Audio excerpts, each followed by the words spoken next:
Good morning, everyone, and welcome. I speak on behalf of all of us when I say how deeply grateful we are that you took time out of what we know is a very busy schedule to spend it with us this morning. We also, like Rabbi, want to acknowledge the courage it takes to come and learn more about these important topics that can sometimes be a little challenging. How grateful we are that this event is happening so we get this opportunity. This morning, though, we are shining light on a very essential topic, and that is grief. Why is this so essential? Because every single person in this room is a griever. Every single one. Grief is something that we all carry in different ways and at different times, but what we know is that it's not just a moment in time. It's a story, one that unfolds throughout our lives. It shapes who we are. It shapes how we love other people, and it shapes how we continue to move forward. Grief is complex, it is deeply personal, and it is one of the universal experiences that we all share as human beings. Today, we have the privilege of hearing from this exceptional panel of grief experts, professionals who have dedicated a good chunk of their career to walking alongside other people in their grief journey. But what is going to make this conversation truly special is they're not just here as experts. They are here as vulnerable fellow grievers as well. And what they know from firsthand experience is grief is not something to fix. It's not something to move past, but it's something that we truly carry with us every single day of our lives. Now, this discussion is about the reality of grief. We have clinicians up here, so there will be a little bit of theory, but mostly it is about how it lives within our life. So whether you are here today as a personal caregiver, as a professional that serves within our community, or as an individual who is carrying their own story of grief and loss, we see you and we welcome you into this space. Now, due to the limited amount of time that we have together today and the slew of questions I want to get through with this incredible panel, we're not taking questions. While all of us are at the resource fair, you can find us kind of back by the windows, and we would love to hear from you after. So let's dive in. Instead of reading your bios, ladies, I would really like you to start with just introducing yourself and, briefly telling them a little bit about you and what brings you in. So, Brittany, why don't we start with you? Yes, thank you, Rosie. That was lovely. I'm Brittany Swillis. Good morning, everyone. Thank you so much for coming out. I am a licensed marriage and family therapist, and I specialize in grief. So I walk many individuals through all sorts of grief journeys, whether that's anticipating loss, so before the loss has happened, after the loss has happened, and everywhere in between. And I'm here today to share, yes, some wisdom from a clinical standpoint, but also just give permission, not that we ever need it, but give permission and hold space for you all and guide you all in creating your own space to grieve in a way that makes sense and feels right to you. So thank you for having me. I'm honored to be here. And good morning to all of you. I just, first of all, want to say thank you for being here as well. I attended this conference myself many years ago, actually the day after my dad's funeral when I gave the keynote address. And so I really honor each of you being here and bringing whatever story you may have.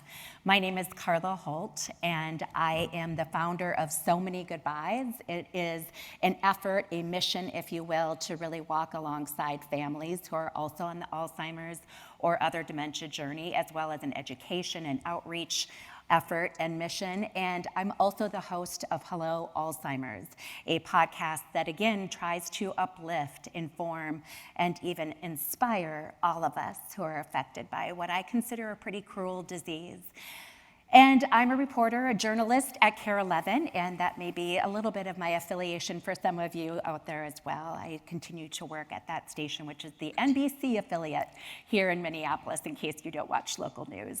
Most importantly, though, I believe today my most important title is, again, that of daughter.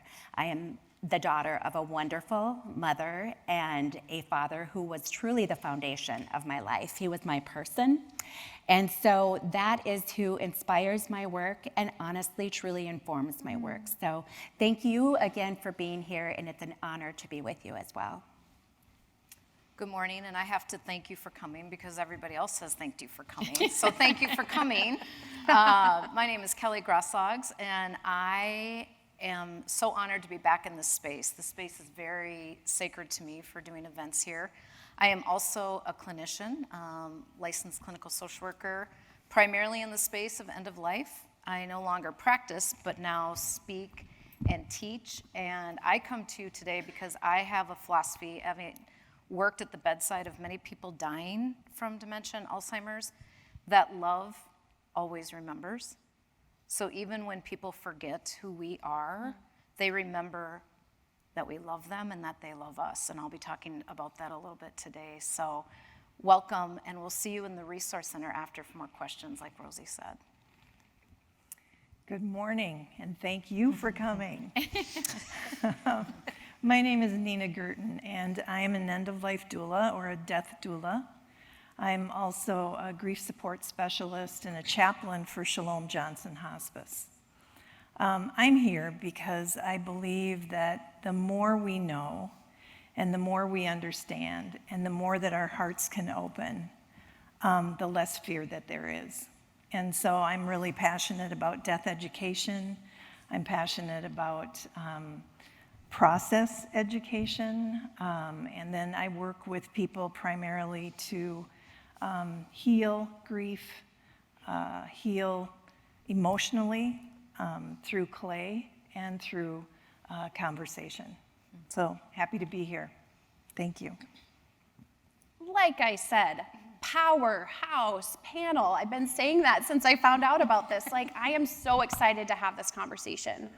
So where I would like to start things, ladies, is thinking about the common misconceptions surrounding grief, right? Due to our historical lack of openness as a society to talk about, let alone embrace grief, it's really left with a lot of misunderstandings around the experience, right? I often say we live in a bit of a grief illiterate society where we almost don't even know how to talk about it because there's this stigma surrounding doing so. So I am wondering, Brittany, I want to start with you. What is one of the most common misconceptions that you see surrounding grief? Yes, thank you. So one of the biggest things that I've talked to clients through my practice, Best Self Therapy, is stages of grief. So I'm sure you have all heard of them, right? The 5 stages of grief. And what I like to say is, one, clinicians that specialize in grief and work with grief, we try to move clients away from that. Not because the stages themselves are inaccurate, they're just placed in the incorrect environment. We'll hit on them a little bit later, I think, but the biggest thing is if we follow those stages of grief, it often leaves people feeling like, well, if I don't hit every single stage in order, I must be doing something wrong, right? Is there something wrong with me if I don't feel angry, or if I don't feel denial, or if I don't do it in the order that it's shown? So we try to move away from that to give you a little bit more flexibility, and you get to shape the grief journey in a way that makes sense to you. So that's the biggest misconception of, again, I like to say the stages of grief aren't inaccurate. Just the environment that we're placing them in doesn't really fit because they were developed for people who are in the process of dying, not people who are grieving. So your process looks very different. Yep. So that's the biggest misconception I see. One of them. And now, Kelly, I know you and I, so Kelly and I are both social workers, so we geek out together from time to time. But, she giggles. One thing that you have talked about is the myth surrounding the first year. Mm-hmm. Can you talk a little bit more about that? So first I want to say some of people I've worked with that are caring for people, whether they have dementia or cancer or whatever that may be, are scared to talk about their grief because they'll say to me, I've got lots of time to grieve after they die. Okay. So we know that if you have experienced a life-changing illness or your loved one has, you are in the process of grief. So I want to frame that up also for today, that another misconception is that grief is only about death. It's about change. And so many of you are in what we call anticipatory grief, which we'll also talk about. For the first year, so let's say a death has happened, there is a lot of pressure on grievers that you're supposed to wrap it up in the first year. If you read many books, it'll talk about that first year being the hardest. And so people get set up that in the second year, why do I still hurt? Yep. I also will liken it to the first year of a diagnosis. It is so overwhelming, as you know, Carla, and that it is trying to get grounded into specialists and all of that, that all of a sudden Now you're in it and you're going along, and people may not be checking in with you about how you're doing as a caregiver or how you're doing as the person living with the disease. But there is so much misconception about the first year. I just want to tell you that when we grieve deeply, it's because we love deeply, and that isn't, there's not a limit, there's not a statute of limitations on grief. In fact, if you're in your second year or third year, you're realizing that it becomes more real. That first year is so numb and unreal that second year, third year, fourth year, 20th year, whatever it may be, you'll still have moments. So that's a misconception, that after the first year, on day 366, you're supposed to wake up and it's done. So that is not the case. Grief doesn't work on a clock like that, is what you're saying? Not one with batteries. Yeah. Yeah, it does not. It does not run. It's an interesting experience. Sometimes people that I've seen, you've seen, is they're coming to me maybe the 5th year after the death because something has been brought up with them, and they spent the first 4 years working really hard not to grieve. Grief is kind of like it sits in a haunted house a little bit, and it's almost like going up to the corners, and it's going to go, oh, but it will wait for you, and when we're ready to lean in. But that, I just think the first year, I've had so many people feel completely, they feel like they've been betrayed by society, because they'll come in the second year and they're like, what the heck is going on? Yeah. I feel worse almost. This isn't to be a downer. Maybe you're in like the 3rd month and you're thinking, I can't imagine it's gonna feel worse. It's gonna feel different. But just know that wherever you're at, whatever year it's at, lean into it. And I think even to validate that, I mean, I'm asking you guys to be vulnerable. I will be as well. My best friend died when I was 15 years old, and I did not go to therapy. Guys, I'm a clinical social worker, so don't shame me for this. But I truly did not go to a therapist to unpack this loss until last year. 22 years after the loss. Oh my God, 22 years after the loss. So, I mean, that's just really to say that it's like, it's something that sticks with you, right? Nina, I'm wondering about you. What's some of the common misconception you see? Well, I would say that feeling like if you grieve that it's a weakness. There's a lot of people that try and stay strong, and I think that's, they're not doing themselves any favors by doing that. I invite people to really work with that idea of getting that grief moving and getting that grief out. What I tend to see in my day-to-day work with people is that grief is down here, and to move it kinetically is really helpful. So for me, throwing clay in my studio is what I invite people to do. And so it's really this kinetic motion of moving that grief out. Grief is not a weakness. It's actually, you're stronger if you can bring it out and let it loose. I would also say that this idea of the linear step is incorrect. What we tend to see is this, and we come back around, oh, there it is, and then we work on that, and we think we've got it, and oh, there it is. And so it's, in my personal experience, what I can tell you is that when my dad died, it was 2 years before I grieved. I cried a little when he died, but it was the visceral sobbing and the movement of grief. It took 2 years. When my mom died 17 years later, it took 1 year. And now I'm getting better. I'm learning that when I do have griefs and when things do hit this space of the armor, is that I'm grieving in a much shorter period of time. So, yeah. Yeah, I love that, the idea of this reframing. You know, I see it all the time at the bedside of people who are saying, well, I have to stay strong for my family, I can't cry. And so having to do some reframing about what does being strong really mean? Is it being strong enough to actually express what you're really feeling? Because to me, that's bravery. To me, that's courage. For sure. Carla, how about you? What's the biggest misconception that you've seen? I think that there is this expectation, right, that we do have that timeline, and any of us who have lived with Alzheimer's or any form of dementia in our loved ones or even in ourselves know timeline does not apply, and therefore grief as a journey is so inconsistent, ebbs and flows, and we are grieving throughout. I recently saw an email announcing the death of a beloved mom, and the person writing it on behalf of the child whose mom had passed said they find relief in knowing she's at peace. And I almost took objection to that, because I think if you've been journeying throughout, you know how tired you are, and you don't have that reserve, if you will, at the end, because you've been expending a lot throughout the journey. And so giving ourselves grace to recognize that we're showing up and we're feeling all of this, and it's not to deny the joy that does still exist, because I'm a big believer, and I often will share that with the families with whom I work, and certainly everyone I know who is touched by this disease. But joy definitely exists, but it doesn't mean that they don't coexist with this overwhelming feeling of grief. And I did love my dad fiercely, and so I grieve him fiercely. And that's the only other part I would mention about the misconceptions, is that it will be the same, right? It's different even within the same family. Families are complicated. We are not that simple Brady Bunch family, even though that was complicated too. But we are simply, our lives can be messy, and even wonderful, beautiful families are messy.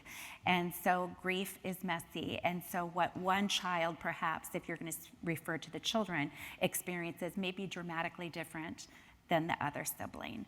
And certainly that's true for the life partners. And I say that, I'm looking out at my friend Myrna Moravsky, and she is someone with whom I share a close connection, and she grieved her husband, Larry. And that kind of connection is unique to that life partner role. So again, I think I covered a lot of bases there, I apologize, but that would be all under the category of misconceptions, just recognizing that there is no set definition, and we can give ourselves grace with that. Love it. So I want to circle back to something that Kelly said. And she really highlighted that grief is not just about death. Grief is about the losses that we can experience before the death, or the losses that we experience after the death, or the losses that have absolutely nothing to do with death. So I'm wondering, ladies, I'm going to ask you to pick one. Each of you just pick one, because I know that she laughs. I'm going to ask you to pick one type of grief that you commonly see in your work and talk a little bit about that. And Kelly, I'm going to ask you to start. Okay.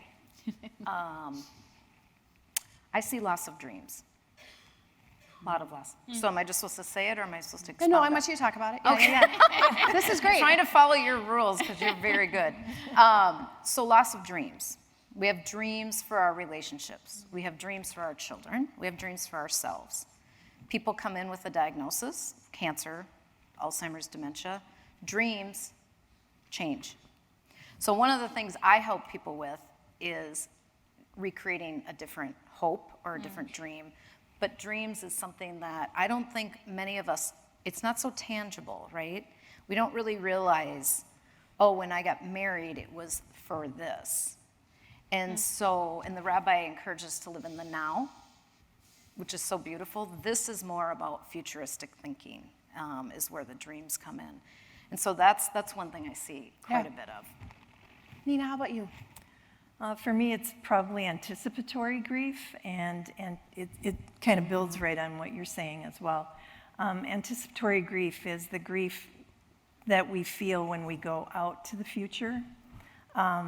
And so when I'm working with people, I invite them to really be in the now, because we don't know, we can build up all these different ideas of what, if this isn't going to happen, and if I'm not going to get that dream, or if I'm not going to hit that particular goal or whatever, it's a loss, it's a loss, it's a loss. And what I invite is, let's just turn the box, because there's 8 sides to a box. There's an inside and outside, and there's 6 sides, right?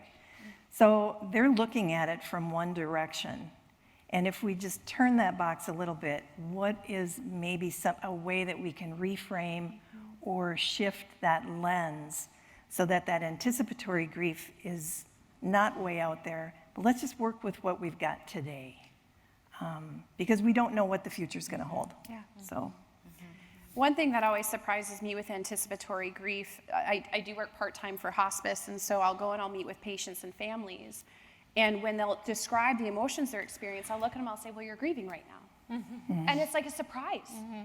It's a surprise to them. And or a sense of relief, Yes, too, right? yes. Like they get the permission of like, oh, my person's still here, but I can also grieve in that process. Yeah, when I tell them there's actually a term for this, they're like, oh, it's so validating for them. And even when I look at the patient and I say, you're experiencing something called preparatory grief, right? You're preparing for the end of your life. It just does, it helps give them permission to say, like, my emotions can be all over the place because I'm grieving something that's coming. Carla, how about you? What's one of the main types of losses that you see? I think it is true. It's the what could have been, right? And we approach that as children. We certainly approach that as partners. No one writes this as that chapter. You know, I don't want to say final chapter, but no one would write it this way. And so it's the what could have, coulda, woulda, shoulda, if only. Yeah. And so I think that would probably be it. Brittany, how about you?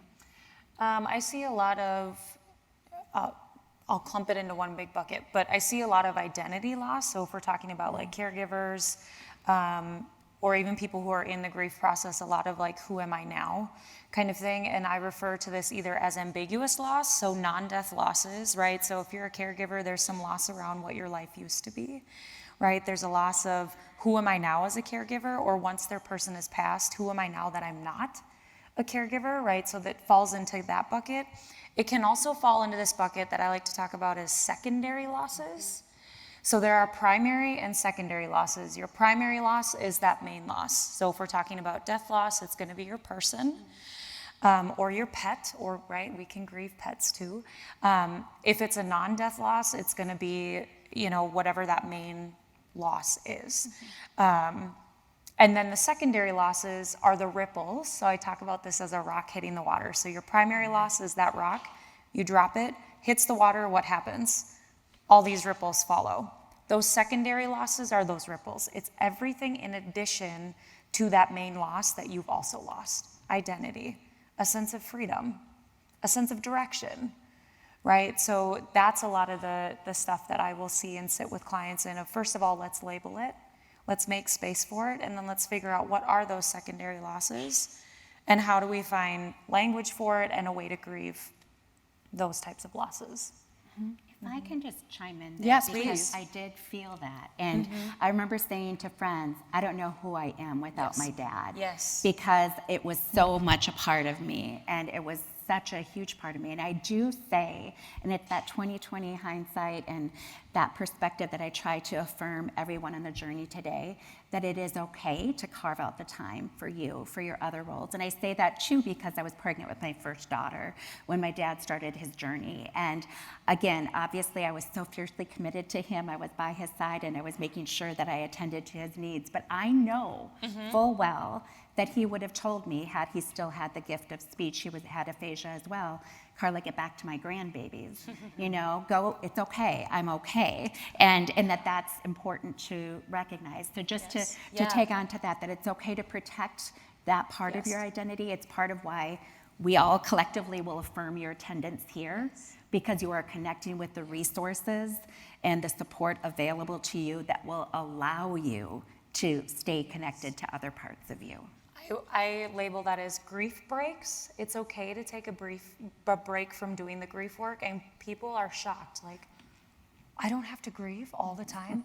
Please don't, right? Give yourself space to tap into these other areas that might feel hard and weird and different. It is okay, and that is part of the process of stepping outside of the work and just allowing you to be and exist, because that's also very healthy and important in the growth and healing process. I think one thing, if I can add about identity, so it does change, but who we are to the person remains. Yes. So I think that is so important. One of the things I try to work with the funeral industry on is when they're writing obituaries, that everything is not past tense. It's like they loved. No, they still love, they were the daughter of. No, they still are the daughter of. You are still. And I think that that is so important with identity, that there's that space for both and, that we're acknowledging that this has changed how it was. But we remain who we are to this person. And it is so, I think, important for us to remember that, because my mom died when I was 11. She is always my mom. Yeah. She is always my mom. And when I think of my mom, I think of her. Like that didn't, our relationship has changed. But she is always my mom. So please always remember, you are who you are to that person. And that love is the one thing that survives death. It truly does. So, what I am hearing is that the type of loss that we have absolutely affects the way that we grieve. I am wondering what else, aside from the type of loss, can have a really strong impact or shape the way that we grieve. Carla, can I start with you? So what, can you repeat the last part of that, my friend? Yeah, so I would say outside of loss, the type of loss, what are different factors or what can shape our grieving process? Yeah, I think all of you can certainly feel this, just given the overwhelming journey, right? So a big influence is just the simple practicality of time and effort, our bandwidth, frankly, and we are always overwhelmed, right, during this journey. Again, why it is so wonderful that you're connecting with the resources that do exist in our community. So it's the distractions, the many distractions that can prevent us from experiencing our full feelings and from allowing ourselves to honestly go there, to go there and to have that very honest conversation about what we're feeling and why we're feeling it. And I did want to also just mention with Kelly and how she so beautifully stated, the changes in your identity and what does stay the same and all that is beautiful about what stays the same. And to that point, it's also the opportunity to grow with our grief, right? And to let that grief change us in a good way as well. And, whether it's finding new callings because you know that you want to uplift others on this unique crisis in our community, or if it is simply just the way we interact with others, or simply how we savor our moments because we realize how fleeting life truly is, allowing ourselves to change in that positive way. So I kind of answered the question. I apologize, but I kind of went back to that one. So It's all right, I've got this under control. That's why she's here. Going back to what shapes our grief. Nina, I know you wear multiple hats in this space, but I want you to put on your chaplain hat when we talk about other factors that shape our grief. Yeah,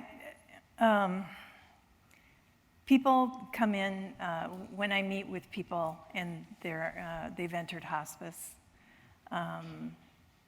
faith is something that I always inquire, I'm a chaplain, I'm supposed to inquire about their faith.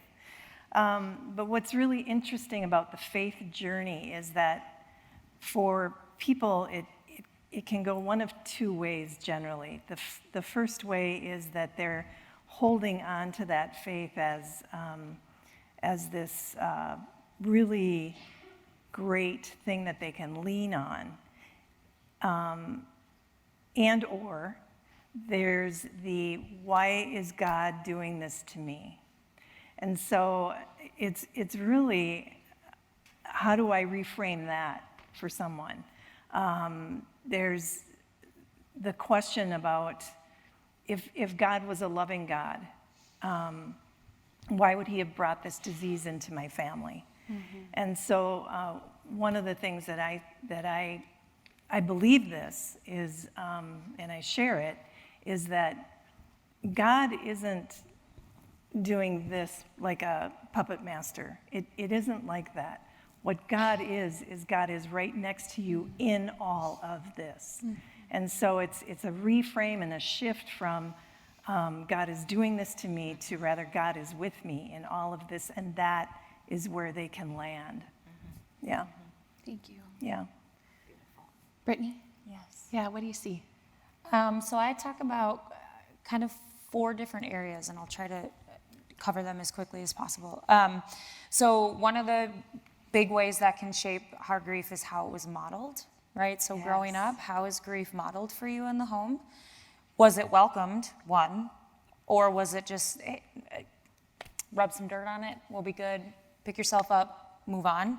Or, was it welcome? Was it talked about? Was it, did your parents or caregivers or whoever grieve in front of you and say this is okay? Did they encourage you to grieve, right? So was it modeled for you growing up? Do you know how to do it, right? If we don't, if we have no blueprint, it's going to be scary to even approach that territory. And then I talk about who the person was, kind of what Kelly was alluding to and Carla as well, who the person was to you. Not that it makes it easier, harder, better, or worse, it's just different. I've sat with clients, so I don't understand, my grandmother passed and I was okay, I grieved, but that felt easier or went quicker than the loss of my parent. I'm like, okay, well, let's look at what's the difference between their roles in your life. Yep. So who the person was, not that the role changes, right, but it will influence your grief. How the loss happened, was it sudden, was it traumatic, was it expected? Again, not better or worse, easier or harder, just different. I also talk about life circumstances can shift how we grieve. So I've worked with clients who have lost a parent in their maybe teen, early adulthood years, right? And then they'll come to me either as it's happening, usually it's years after, and they go, I don't get it.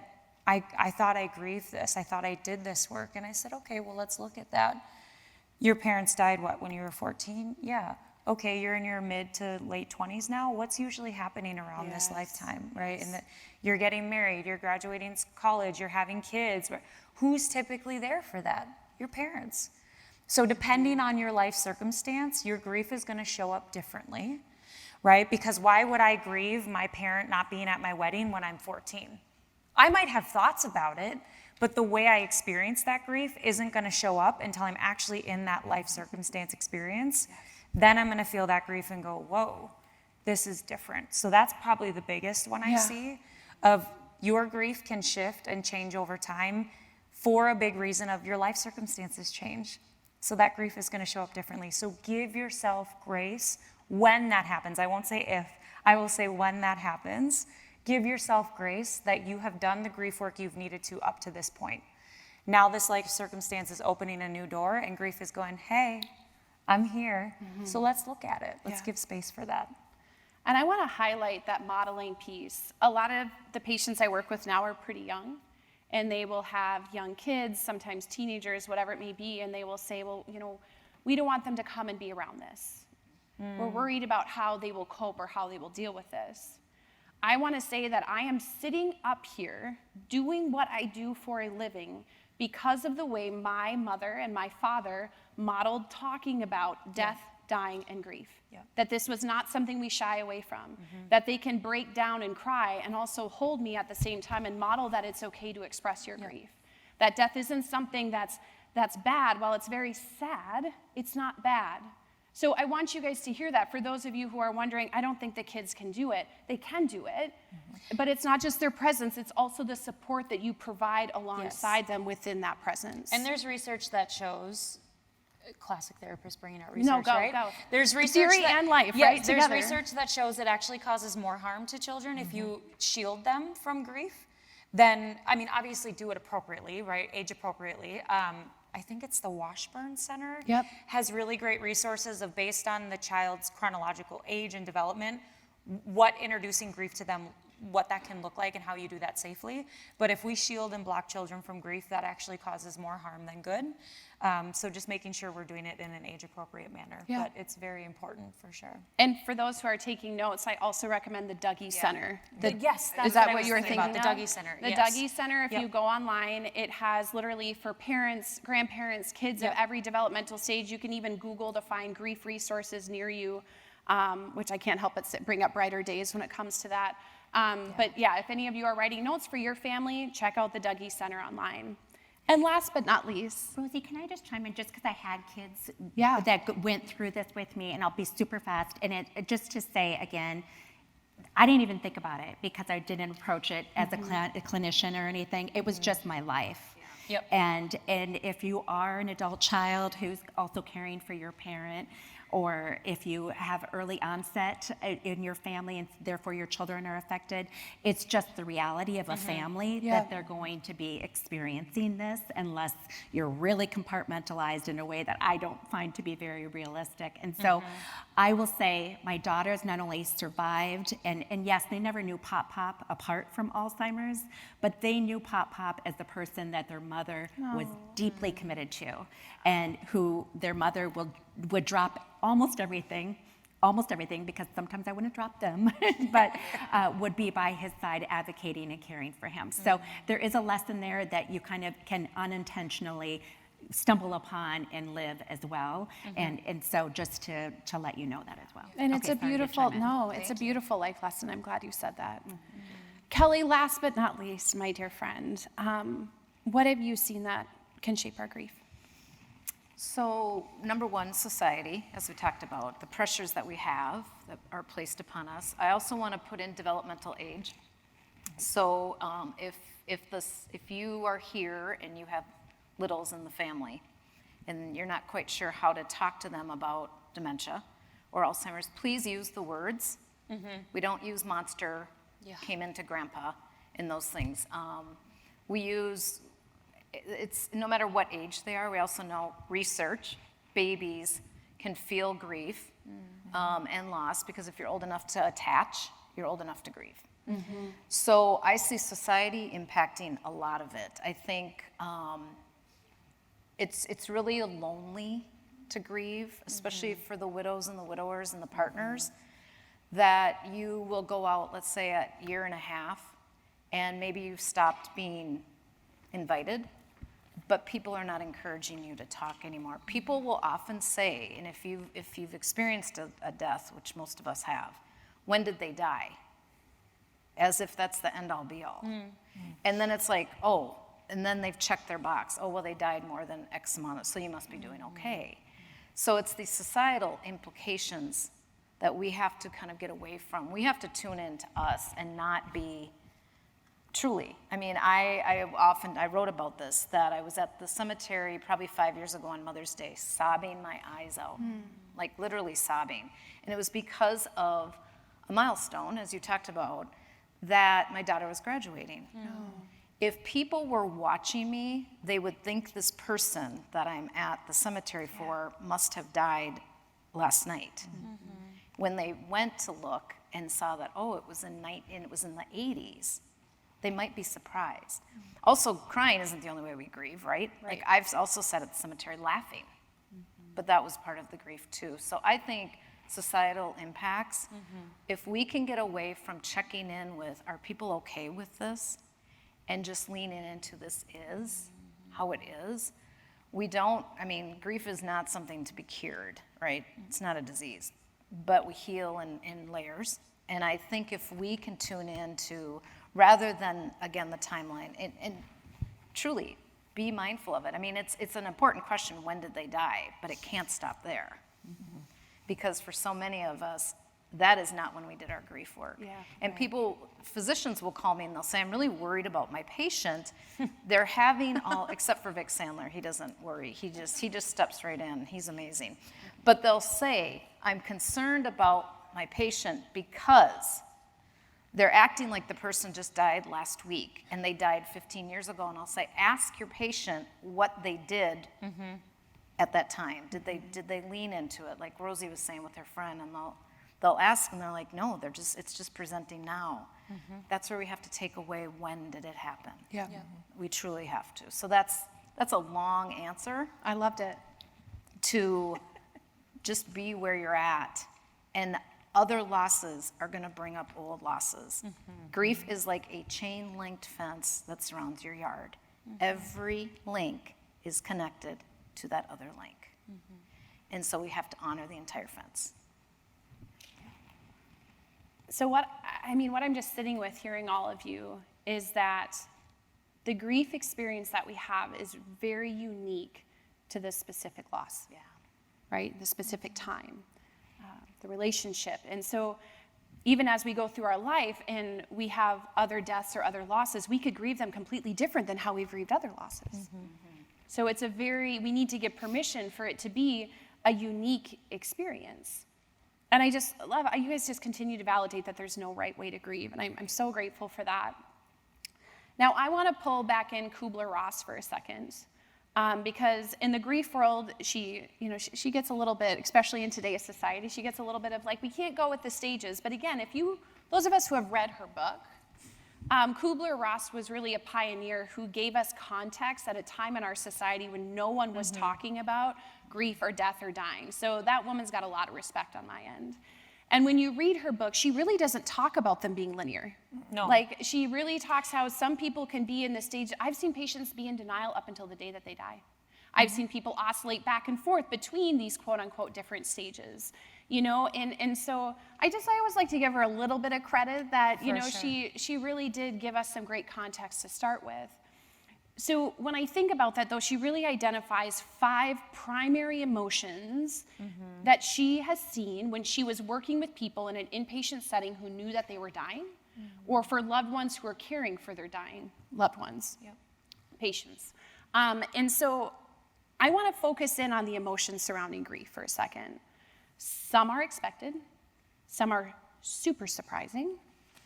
So I'm wondering, Kelly, can you identify what is maybe one of the most common emotions that you've seen in grief?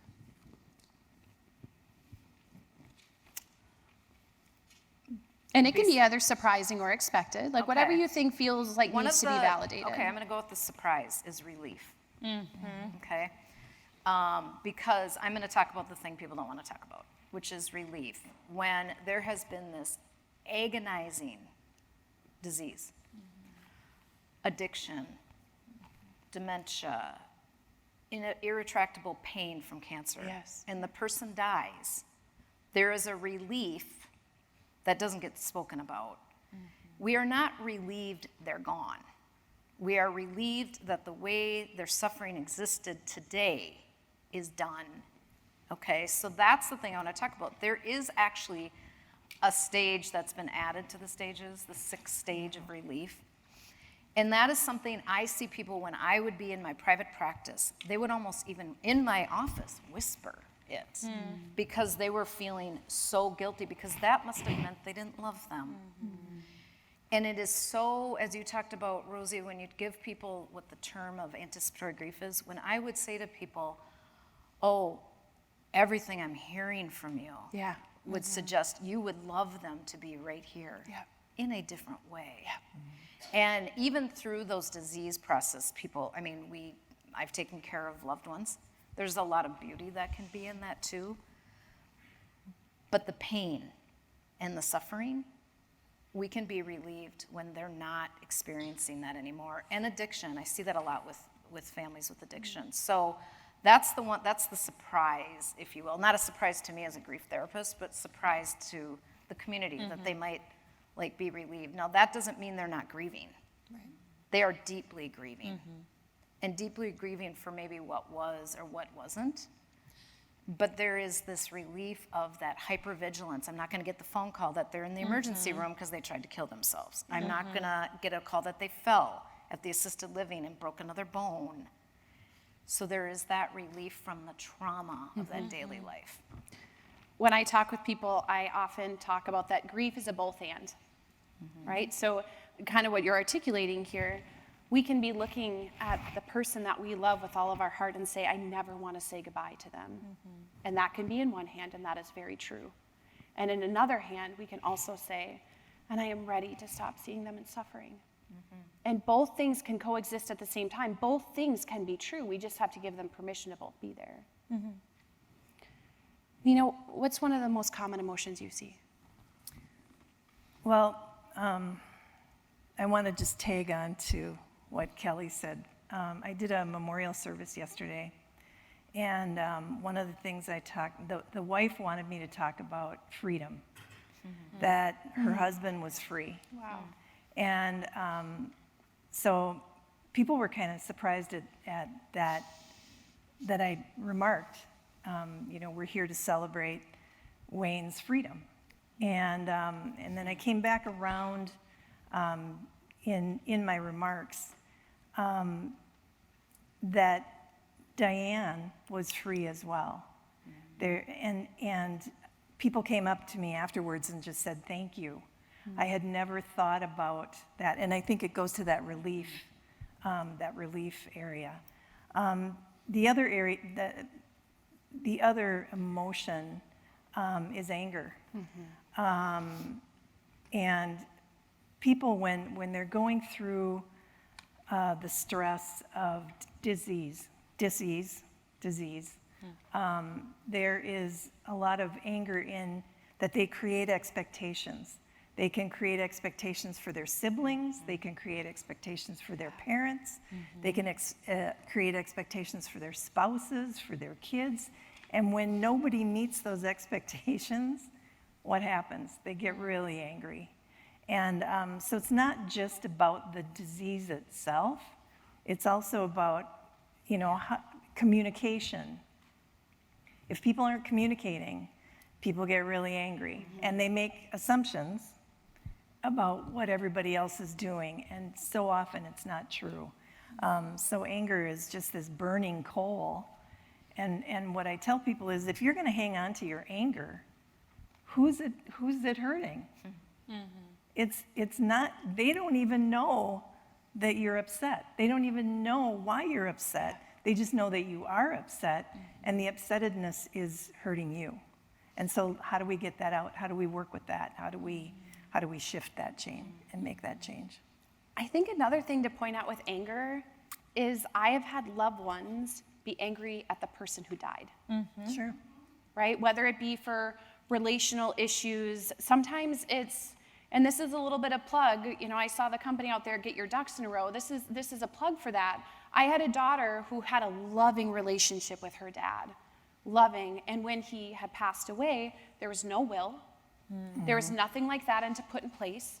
And she called me, and I mean, she was hot. She was mad. And she's like, how can I even say my dad loved me when he left me this mess, when he left me all of this? And, just sitting with her and allowing her to be angry. And that's okay. You can still miss, again, both and. You can still miss your dad and be angry that either these pieces didn't get taken care of ahead of time, or sometimes it's even anger of the choices they made to quote unquote, I hate this language, but stop fighting or to give up on treatment. So I think it's just, I want to normalize that sometimes there is anger directed at the person who died. And I think unfinished business is one of those as well. Oh, Yep. yeah. Yeah, and so I always encourage people, I do a lot of ritual with people at the deathbed and their families, and encourage them to say the things that they need to say, because the hearing is the last thing to go. And if they can speak their truth to their person and tell them how they feel, Yeah. yeah. Carla, how about you? What's one of the most common emotions that you see in grief that you feel like you need to talk about? And I think this is so powerful, all these perspectives that really do represent that grief is unique as we all are in this very room. So again, allowing ourselves, giving ourselves permission to experience grief however we need to experience it. Maybe we don't know the correct label for it per se, but we show up and we feel the feelings we need to feel. And so and I say that particularly because, again, given the overwhelm that comes with this disease, given the desire to navigate and ensure our loved ones are safe, and also trying to find those moments of joy that do exist and everything, perhaps we'll have to do it in a maybe subconscious sort of way, so just allowing ourselves to show up. And I will just reference this, and this is unrelated to my dad, but it's the other time where I experienced pretty profound grief in my life. I've, of course, lost grandparents and uncles and aunts and that sort of thing, but I had several miscarriages. And I remember when I would find out that I didn't have a heartbeat, and when that happened and that silence was deafening, my response upon finding out would be to go to Dairy Queen and get the biggest blizzard I could buy. And I would do that, and it was my form of self-care and my form of, frankly, surviving and moving forward. And so just recognizing that we are all trying to cope and navigate this challenge of life, and particularly this challenge of the dementia journey. So what I heard you, social worker in me, is you identified overwhelm. Yeah. That was a feeling that you identified that's in grief that we might not always talk about or think of, but overwhelm is something that commonly happens with grief. Brittany, how about you?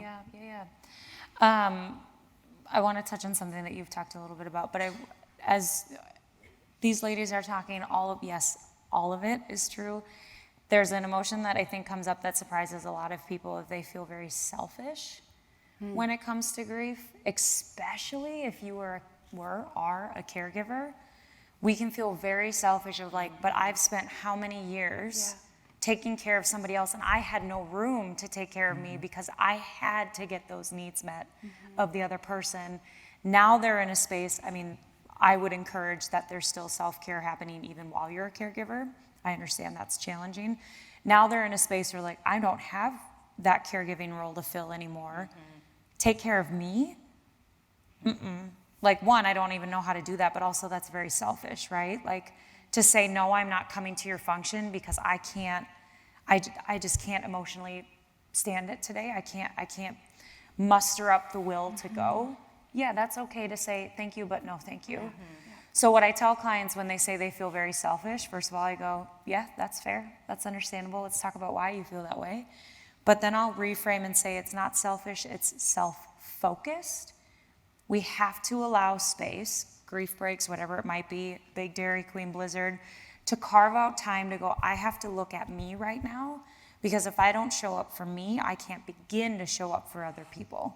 And that feels really hard to do in the grief space. So that's a big thing that I've experienced. And what Rosie has alluded to a couple of times is we can get very big conflicting emotions come up at the same time.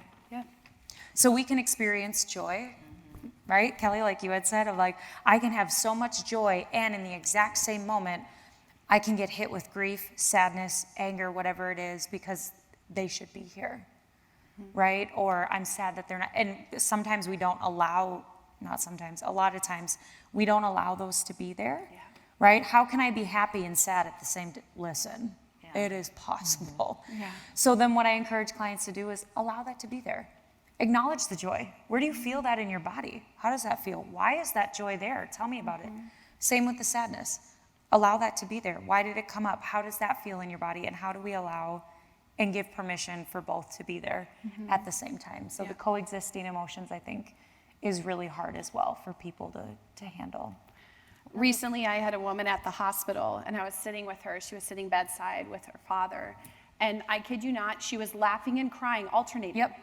And I'm sitting here like trying to read which one it is, like how do I, and just giving her space to do both. But I mean, truly, she was like, I don't know which one I'm doing. I'm like, just give in to whatever feels right. Like, just do whatever you need to do right now. And just one thing, and a small language thing that I'll use, it's so funny. I was listening to the radio, and they said, if you had a saying on a shirt, what would it be?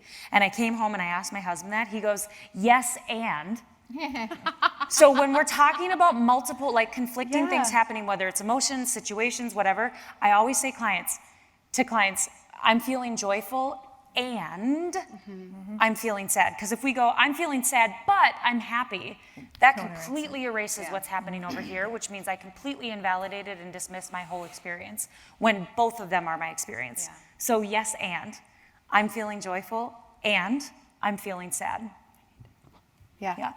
Sorry, go ahead. No, I love it. I'm taking it in. One thing I do want to say real quick to the caregivers or to the people living with disease. I would always tell people this. What was once a luxury is now a necessity in grief. So talking about the self-care and the selfish piece. So if it was a luxury to take a walk outside,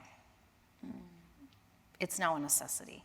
If it was a luxury to say, because we have to say no to say yes, right? So if it was a luxury to take an hour off and meet a friend for coffee, it really is a necessity now in caregiving and in grief and in illness. It's not like it's selfish, it's like mandatory.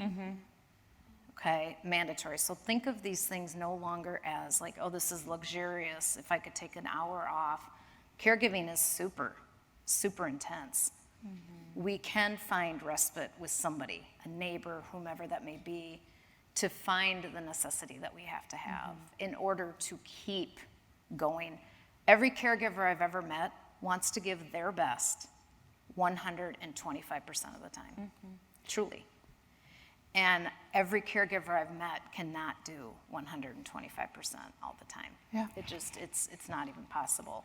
So remember that, please, that if you're feeling that selfishness you've talked about, it's actually a necessity. Yeah. And that is the perfect segue into my last question.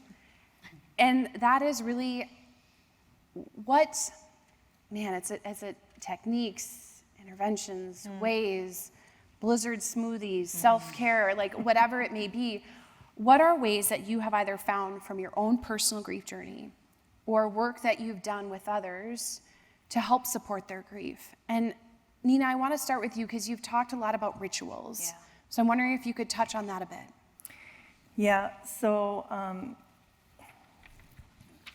in my studio, I invite people to, oftentimes we'll do watercolor first as we're talking. And if there's a third thing, which the third thing is what do they get to concentrate on, and we can talk at the same time.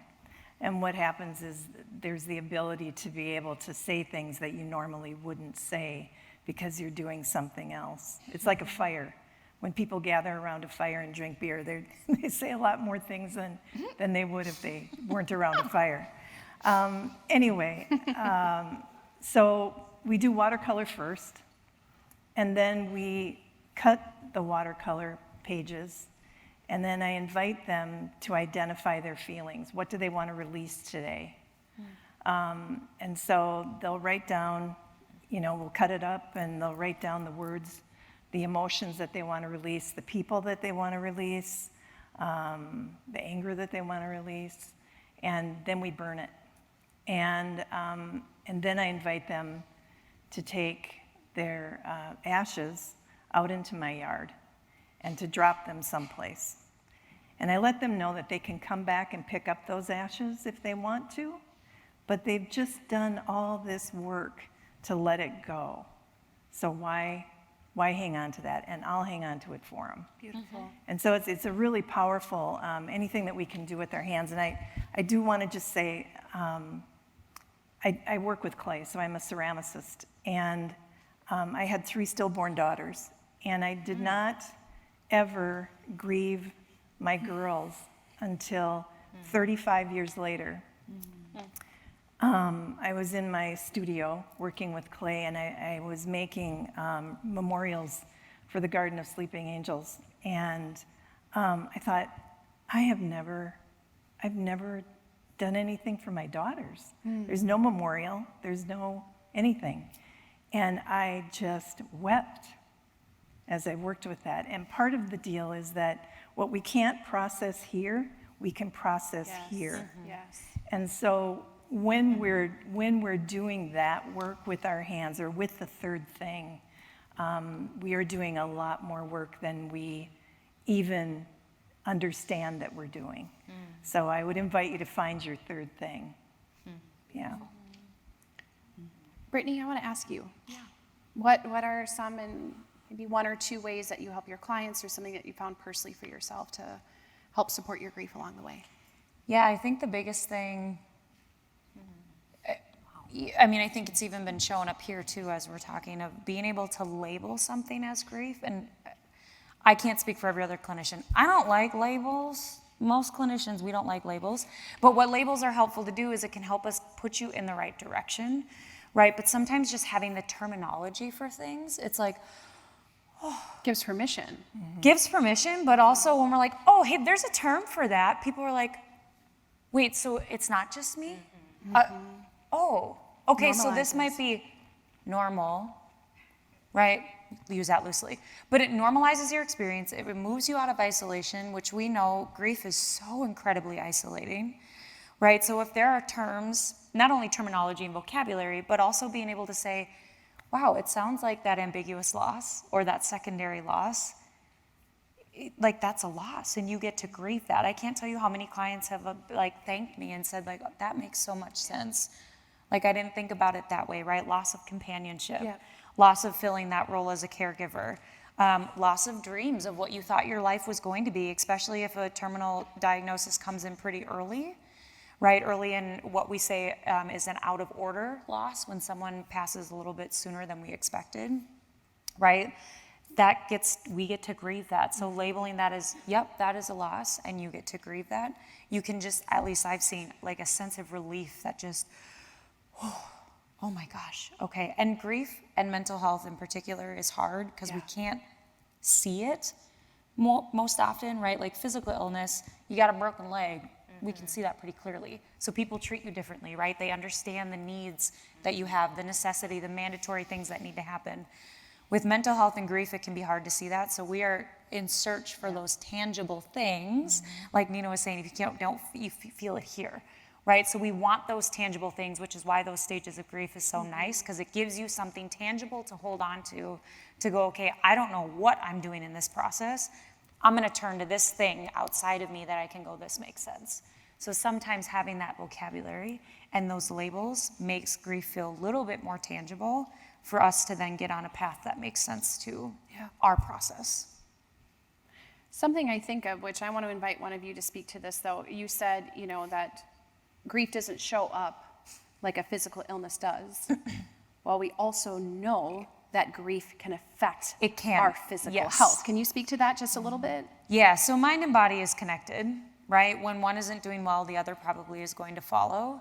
And what I think people, whether they know it or not, experience first are the physical representations of grief. Yeah.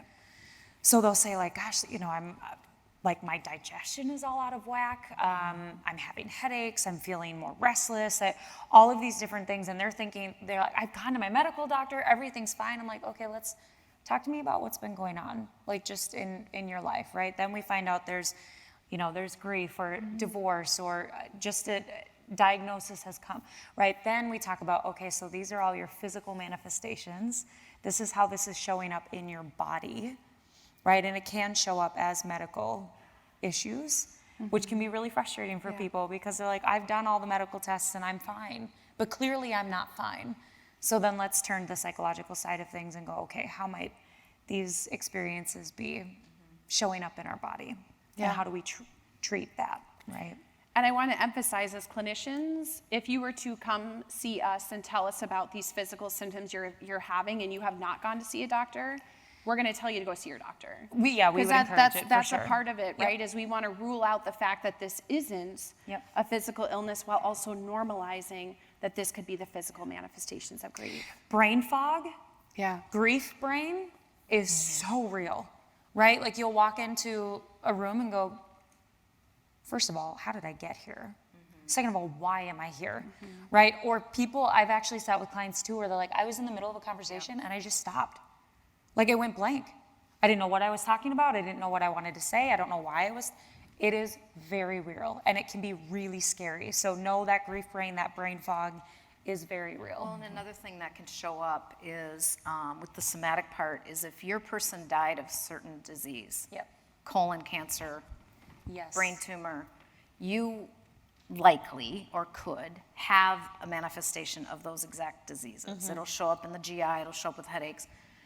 Speaking of with today, you might forget something, and that it'll be kind of activating for you. Like, oh my gosh, my person died of dementia, now I just forgot something, does that mean?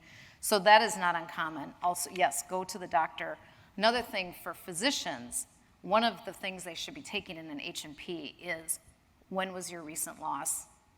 When did you have a recent loss? And because that is a very important part in the physical and diagnostic exam. But do you want me to talk real quick about my thing? I want to pull it back for 1 second, if that's okay. I want to end with you, Kelly. Okay. But what I want to do is, I told you that this discussion was going to be about the reality of grief, both in theory and in life. And forgive us, because as clinicians, we get really excited about sharing the knowledge that we have surrounding grief. But before Kelly, answers this question, I want to go to Carla, because I want you to bring it back to the life. I want you to bring it back to being a griever. And so I'm going to ask you to be a little vulnerable and share, what have you found that has helped support you in your grief after the loss of your dad, after your miscarriages, after the losses you've experienced? What has been helpful for you? Well, thank you. I first of all will just say, when I talk to families, I'm just going to start with that because I'm going to bring it back to myself.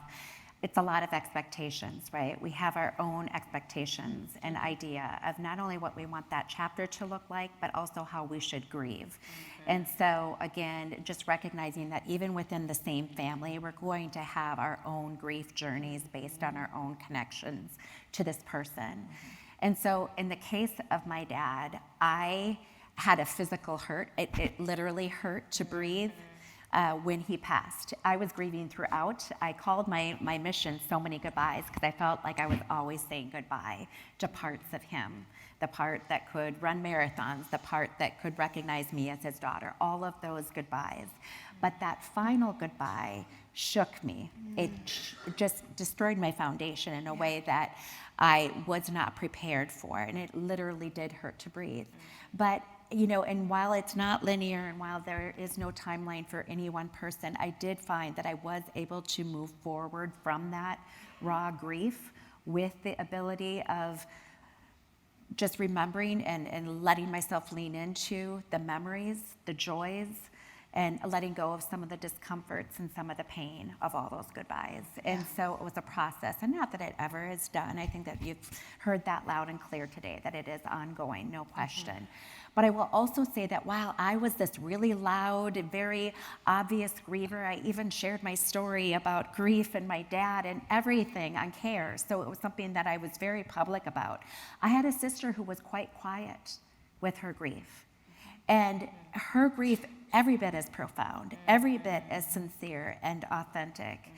And so just recognizing again, not only that we allow ourselves that grief, but that perhaps we make sure we don't judge, that we reserve our judgment, that we just allow everyone to show up in the way that they need to.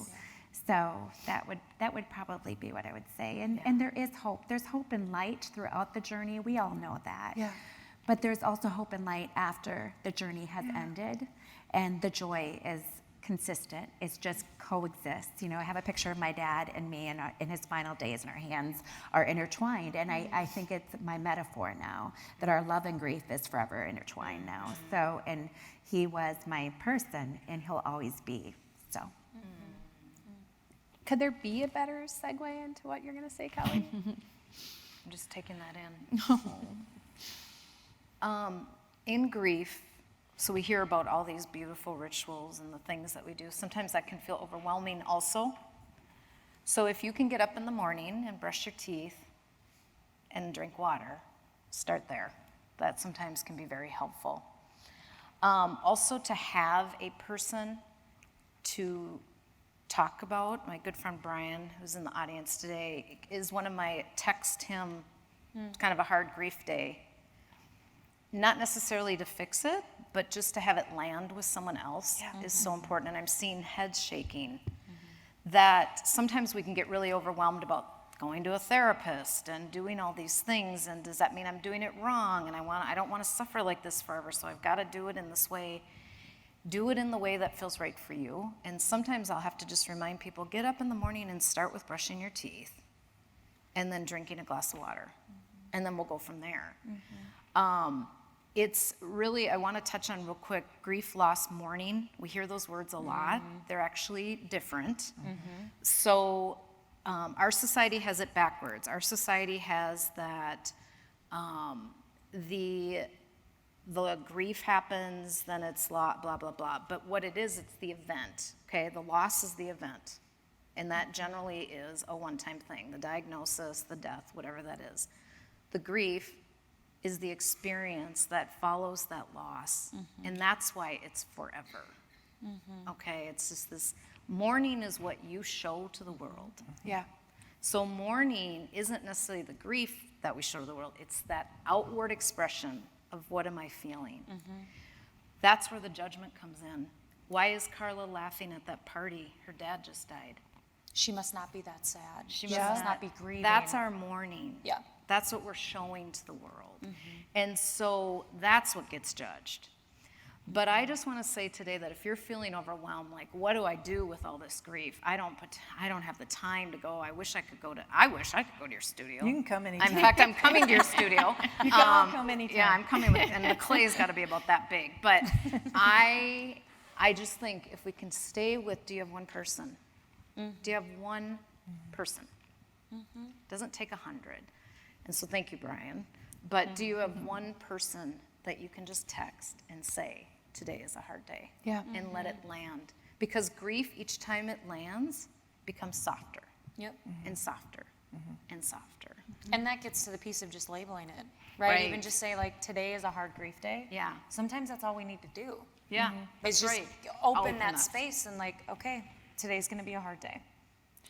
Something I want to circle back to is I 100% agree. You need to have one person that is a safe space, Yeah. a soft space, a comforting space, someone that you can text at 3 o'clock in the morning and it'll be okay. Yes.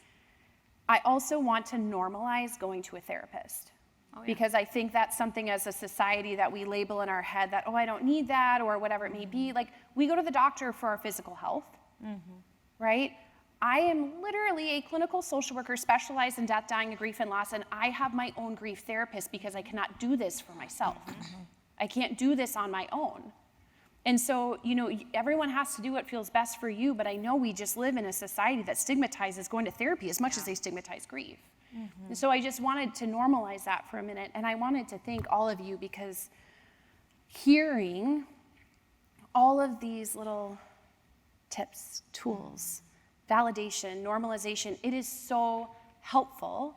While what we know is that there are many other things that we can do to walk alongside our grief. But what I am hearing loud and clear is bringing some intentionality into that space is unbelievably helpful.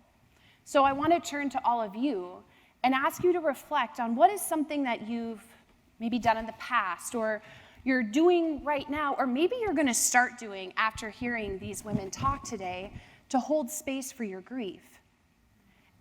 And what would it look like to share that with someone you love? What would it look like to share that with maybe a stranger that you sit down with today at lunch at this conference? How can we together, as a collective group of grievers, begin to break down this stigma that our grief is something that we shouldn't talk about?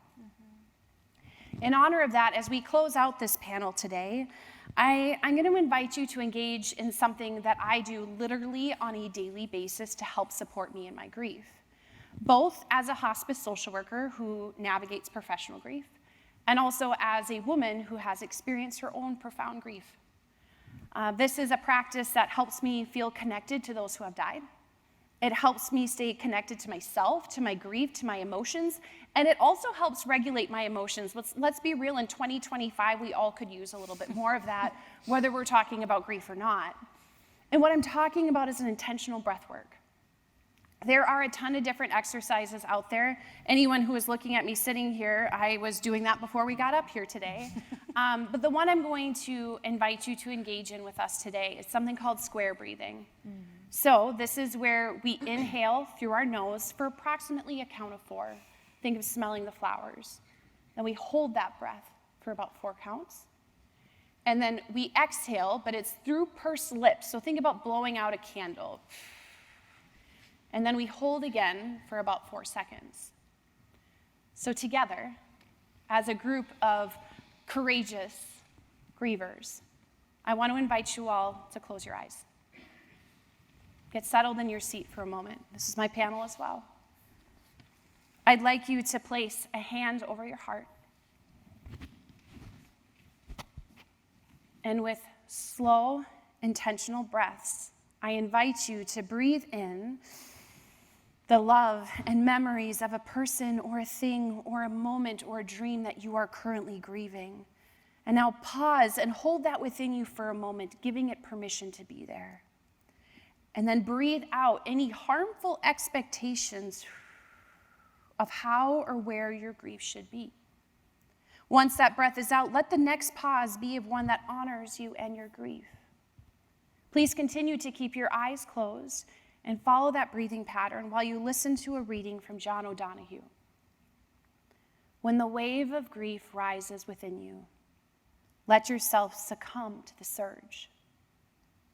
It will subside again, and you will be left not empty, but with the shape of your love still intact. I invite you to open your eyes and come back to the space. Thank you so much for being here with us today. Thank you deeply from the bottom of our hearts. And may all of us remember, all of us, as we go forward outside of this space, that our grief is not something to be fixed. It's not something to put behind us or to push past. Our grief is not a burden. You are not a burden. Your grief is a part of you. It's a part of your story. And like any story, it shapes us. It deepens us. And it keeps us connected to those we have lost, the dreams we have lost, the relationships that we have lost. It keeps us connected to one another.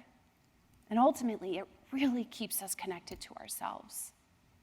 We hope you have a wonderful rest of the conference, and we look forward to talking with you later today. Thank you.